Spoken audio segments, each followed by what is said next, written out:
হোটেলত লৈ গৈছিলে তাৰপিছত হোটেলত লৈ যোৱাৰ পিছত মানে সি মোৰ অনিচ্ছা সত্ত্বেও মানে মোৰ লগত সি শাৰীৰিক সম্পৰ্ক সি হোটেলত কৰিছিলে। জোৰ জবৰদস্তি কৰি শাৰীৰিক সম্পৰ্ক কৰিছিল সি মোৰ লগত। তাৰ পাছত নদীত গৈ মোক পেলাই দিবৰ কাৰণে চেষ্টা কৰিছিল, নদীত মোক ধাক্কা মাৰি পঠিয়াই দিছিল নদীলৈ, মোক হত্যা কৰিবৰ কাৰণে চেষ্টা কৰিছিল মোৰ লগত শাৰীৰিক সম্পৰ্ক কৰাৰ পিছত।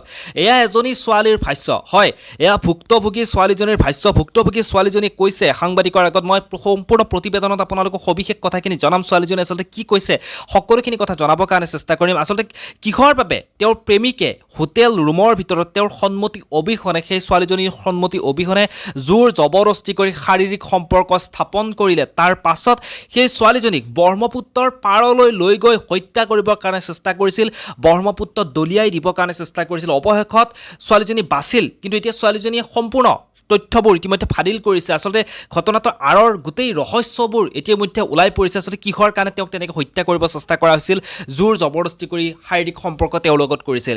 এই ঘটনাটোৰ পৰা আমি সকলোৱে কিন্তু বহুতো শিক্ষা লোৱা দৰকাৰ। এই প্ৰতিবেদনত মই আচলতে ছোৱালীজনীৰ লগত যিটো ঘটনা ঘটিছে সেই ঘটনাটোৰ সবিশেষ কথা জনাবৰ কাৰণে চেষ্টা কৰিম সেয়া ছোৱালীজনীৰ মুখেৰে। গতিকে এই ঘটনাটোৰ পৰা আমি সকলোৱে কিন্তু সাৱধান হ'ব লাগিব, আমি সকলোৱে বহুতো কথা শিকাটো অত্যন্ত বেছি দৰকাৰ। মই আপোনালোকক ছোৱালীজনীয়ে কি কৈছে সেই ভিডিঅ'টো আপোনালোকক লগাই দিছোঁ, আপোনালোকে ভিডিঅ'টো চাওক। হয়, তো তেখেতৰ লগত মানে মোৰ প্ৰেমৰ সম্পৰ্ক আছিলে। তেখেত আৰু মোৰ ফেচবুকত 2015 চনতে চিনাকি হৈছিলে। তাৰপিছত মানে আমাৰ দুবছৰমান তেতিয়া তেওঁ পঢ়ি আছিলে আৰু ময়ো পঢ়ি আছিলোঁ। দুবছৰমান মানে তেনেকৈ আমাক কথা পতাৰ পিছত মানে আমাৰ সম্পৰ্কটো মানে দুটাৰ মানে ৰাস্তাত গৈছিলোঁ। তাৰপিছত আকৌ তেখেতে আজি 3 বছৰ আগত তেখেতে মোক নিজে আকৌ SMS কৰি মোৰ লগত কণ্টেক্ট কৰি মানে তেখেতে কয় যে আমি সম্পৰ্কটোত আগবাঢ়োঁ, তো হেৰি কৰা মই বিয়া পাতিম নেক্সট ইয়াৰ তোমাক, তো গতিকে আমি সম্পৰ্কটোত আগবাঢ়োঁ বুলি তেখেতে মোক আকৌ প্ৰপ'জ কৰি কিনে মানে তেনেকৈ তেওঁৰ লগত মই সম্পৰ্কত আহিছিলোঁ। তাৰপিছত সম্পৰ্কত অহাৰ পিছত তো ঠিকে আছিলে। তাৰপিছত মোক মানে সি ইয়াতে মানকাছাৰত সি চাকৰি কৰিছিলে, এগ্ৰিকালচাৰ অফিচত, তো মিডিয়া এক্সপাৰ্ট আছিলে সি। তাৰপিছত মানে সি ইয়াৰ পৰা গৈ মোক সি গুৱাহাটীলৈ মাতোঁতে মই গুৱাহাটীত আহিছিলোঁ।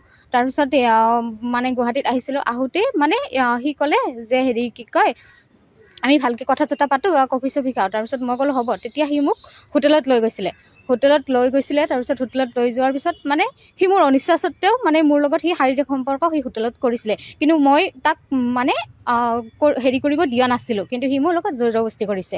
তাৰপিছত তেনেকৈ ঠিকে আছে। তাৰপিছত মই গুচি আহিলোঁ। তেতিয়া সি ক'লে যে মই বিয়াই পাতিম, গতিকে তুমি আৰু এইবিলাক কাকো নক'বা, তোমাক মই অহা বছৰ বিয়াই পাতিম বুলি সি মোক মানে ক'লে বা বুজালে, হেৰি কৰিলে। তাৰপিছত মই যেতিয়া আকৌ ঘৰত গ'লোঁ, তাৰপিছত সি মোক মাতে ফোন কৰে। তাৰপিছত আৰু মোৰ সি মানে বেয়া ফটো ভিডিঅ'বিলাক বনাই থৈ দিছে, আৰু মানে মই যদি নাহোঁ বুলি কয় যে এইবিলাক মই মানে হেৰি কৰি দিম, ভাইৰেল কৰি দিম, ফটো ভিডিঅ'বিলাক যিমান আছে সেইবিলাক সকলোবোৰ মই ভাইৰেল কৰি দিম। ব্লেকমেইলিং, এক প্ৰকাৰ মোক সি ব্লেকমেইলিং কৰিবলৈ আৰম্ভ কৰে। তাৰপিছত ময়ো আহিলোঁ। তাৰপিছত মানে মই সোধোঁ যে মোক কিয় ব্লেকমেইলিং কৰিছা? তেতিয়া কয় যে মই তোক ভাল পাওঁ, গতিকে তোক বিয়াই পাতিম, গতিকে মানে তই মোৰ পৰা আঁতৰি যোৱাটো মই নিবিচাৰোঁ বুলি কয়। তাৰপিছত তেনেকৈ ঠিকে আছিল। তাৰপিছত মোক মাৰ্চৰ 24 তাৰিখে সি মোক মানে মানকাছাৰলৈ সি মোক লৈ আহিল। তাৰপিছত তাৰপিছত মানে সি কৈছে যে মই আহিব মানা কৰিছিলোঁ ফাৰ্ষ্টে। তাৰপিছত সি কৈছে যে যদি নাহা তেতিয়াহ'লে মানে হেৰি কৰিম, মই তোক আনিমেই, গতিকে আহা, আমি বহাগত বিয়া পাতিম, ঘৰত যায়, এতিয়াও আহা, মোৰ লগত আহা বুলি কৈ সি মোক লৈ আহিলে। তাৰপিছত মই অহাৰ পিছত মানে মই নাহোঁ বুলি অলপ হেৰি কৰিছিলোঁ, কৰোঁতে মোক কৈছে যে ফটো ভিডিঅ' ভাইৰেল কৰিম বুলি সি মোক আকৌ ধমকি দিছে, হেৰি কৰিছে। তাৰপিছত মই আহিলোঁ। অহাৰ পিছত কি হ'ল, থাকিলোঁ, ঠিকে আছে।